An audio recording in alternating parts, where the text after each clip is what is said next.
I've been asked so many questions on social media about what can we do? Our kids are home, the pool's shut, there's going to be no school. So I wanted to bring in Will Foden, who is one of our Swim with Jazz team, but he is great to answer all your questions, and obviously he's the expert. So Will's here to answer some of your questions on social media. So I'm just going to run through some of the questions that I have that I've been asked already, and we can kind of give you those answers so you've got them. And then if you have any more questions or whatever, just get in touch and we can try and answer as many as possible. So first question, Will, is my children have just been told training stops today, so hoping for advice as they normally train 6 days a week. What would your advice be? I think the main thing to think about in this situation is you're trying to keep them moving as much as possible. You're not going to get the same stimulus as a swimmer, obviously swimming, but you're going to make do what we've got. I mean, everyone's in the same boat, and I think you can get the best out of this situation by focusing mainly on, if you haven't got gym equipment, bodyweight movements are really important. I mean, Jazz will be putting up some movements that she's been filming. I'll be putting up some movements over the next couple of weeks for people to sort of be able to learn how to do at home with no equipment. But the main thing about it is every day trying to get something in. As a young athlete, the main thing is being specific, but being specific to what you're trying to achieve. So like, for example, most swimmers haven't got strong core. Most swimmers haven't got as strong upper back. They need to use their bum and the glute muscles more. So you can actually start focusing more on the performance side of their body rather than the swimming side at the moment. And then obviously when the restrictions come off, hopefully the performance will carry over back into the pool. Yeah, I think as well, it's like seeing it as an opportunity that you actually get to work on some areas that maybe you haven't had chance or haven't had time to work on, whether it's kind of like maybe push-up strength or something, maybe your body weight strength isn't that great, and working on some of the things that maybe you don't normally get to work on. Now is the kind of opportunity to make the most of the time while we have it.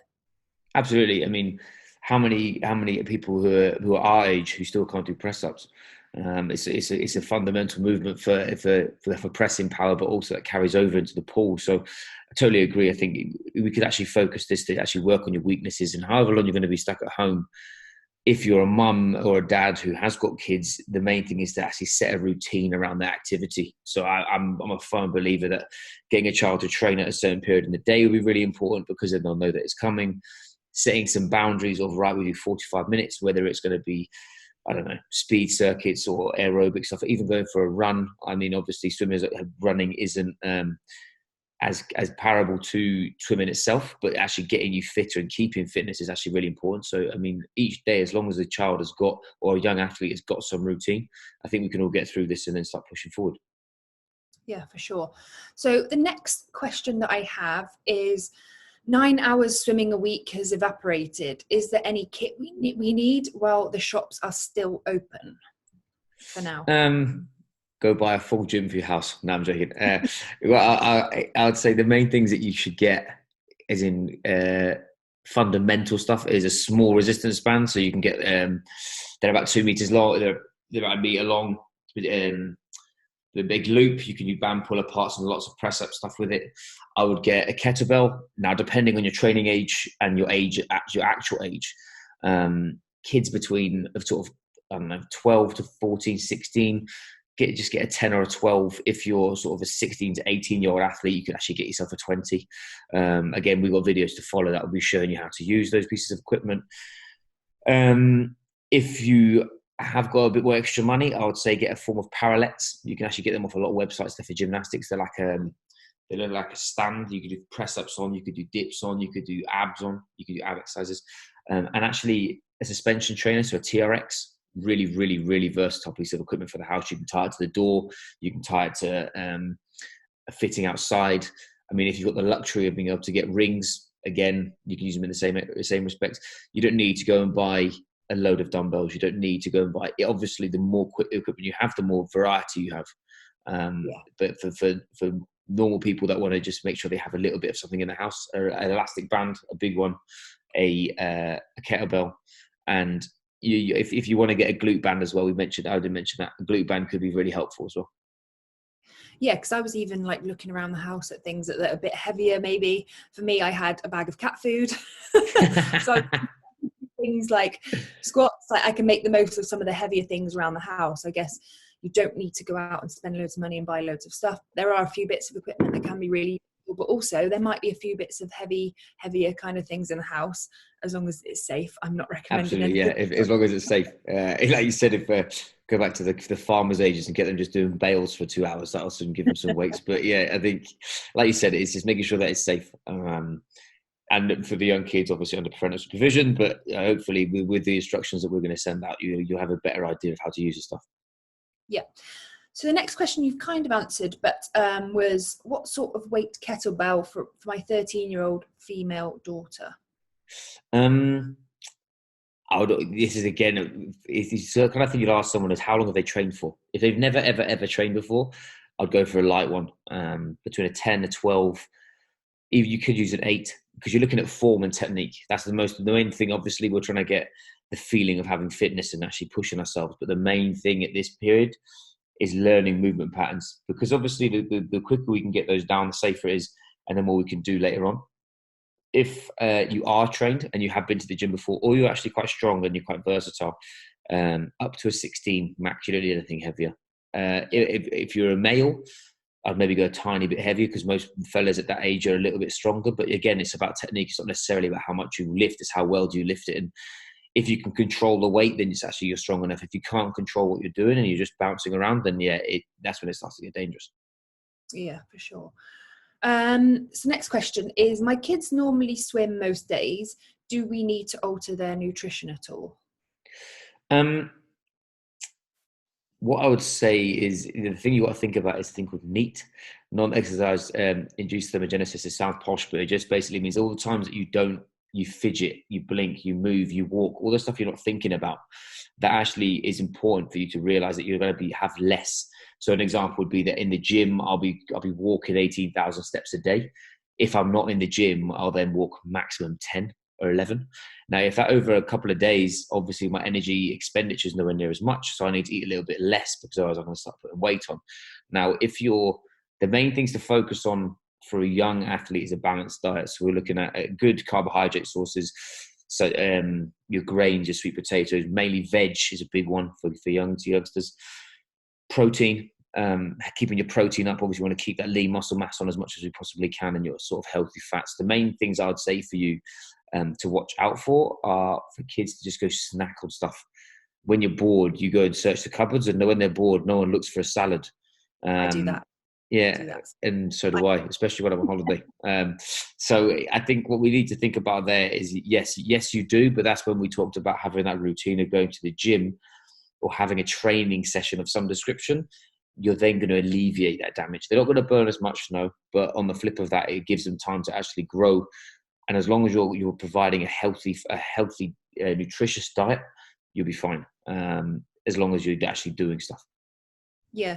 And things like, would you recommend eating more protein, or is there things where you'd think about, I'll try and get in a bit more protein, the main thing that I would say if you're looking for a rule of thumb, I would say eat protein 4 times a day. And for anybody, it's about the same size as their fist. Or, I mean, if you're like me, I have a hand, I'd have 2 because I love my meat. But on the flip of that, you around the same size as your fist is a good portion of protein. I'd have that 4 times a day.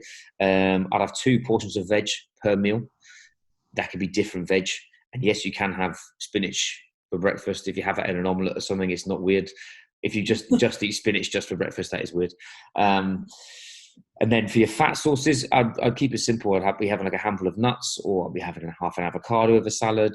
You don't need to be smashing high glycemic carbohydrates. You don't need to be having your like loads and loads of toast, or loads and loads of white rice, or loads and loads of stodgy carbohydrate pasta, because you're not having that expenditure. Your carbohydrates should come through fruit and veg, rather than coming through, as you said, your usual carbohydrate sources to give you energy. So if you're going to like a bowl of pasta, having one bowl of pasta is not a problem. But if you're having pasta for lunch, pasta for dinner, I don't know, toast as a snack, it then starts to become excessive, and your body doesn't need. You're just replenishing glycogen, so your energy stores. And once you've got too much of glycogen, you just turn it to body fat. So your protein, keep that staple 4 times a day. Water's a big one, staying hydrated. Adults do it by drinking way too much cups of tea and coffee, but kids usually don't drink enough. So I would massively say that you need to be having. Get a big water bottle. You get it from any superstore. I always say someone to buy a posh one, because having a nice one means you'll keep it. And then I'd say if it's a litre, I'll be having minimum 2.5 of them a day. It doesn't matter what age you are. Even if you're small, I'll be making sure that you're hydrated, because of all the benefits of being hydrated, as well as for cognitive function, like your brain and be able to think. And we're all going to be stuck at home bored, and we can either sit there playing, just being on Netflix and not actually achieving very much, or you could use it to learn. So obviously learning new things, getting involved. I mean, obviously I'm going to start taking another course. The same applies for kids, is them learning positive stuff's going to be important. So obviously that's something we need to think about. Yeah, for sure. I think obviously the nutrition, it's going to be quite difficult. We're not in full lockdown at the minute in the UK, but I guess it's just being able to get what kind of food you can from the supermarket.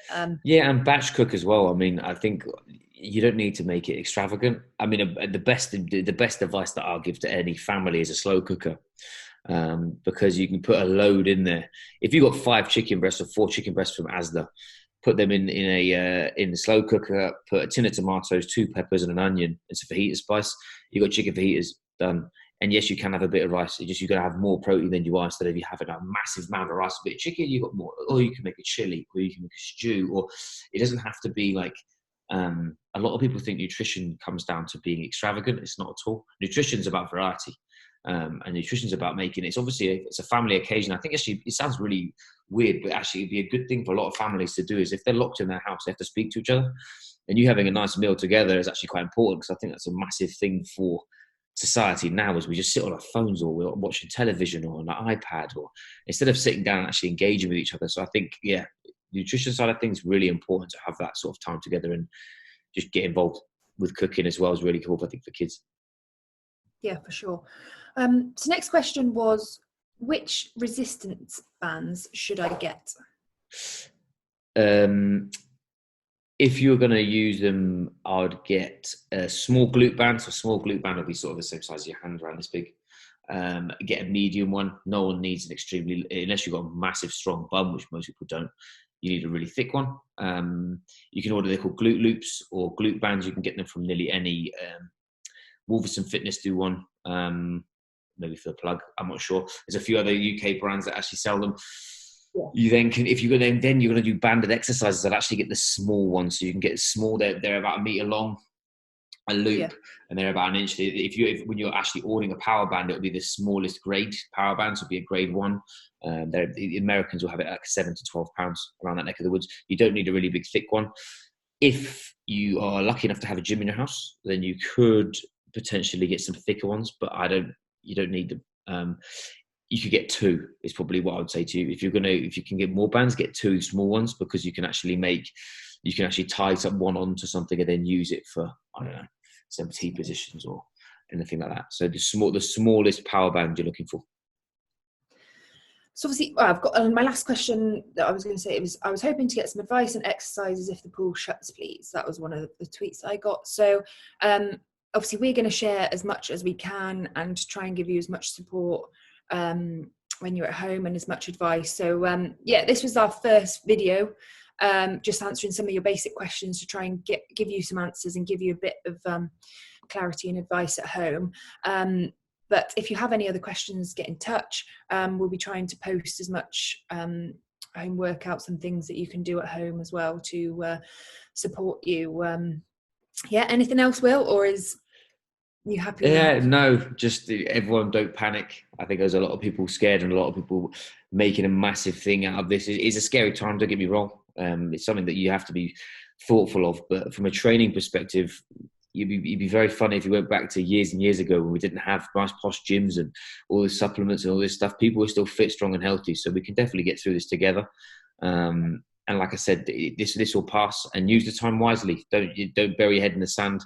Get your head into a book, get your head into a website and learn some stuff. Get your head actually thinking openly, because this will pass, and then we'll all be in a better position to actually all push forward together. And like you said, if you need any help or are stuck on stuff, that nothing's ever a weird question. I mean, I've worked in the industry for a long time. I've heard a lot of strange questions, so I'm sure yours won't be any worse. So yeah, just let me know.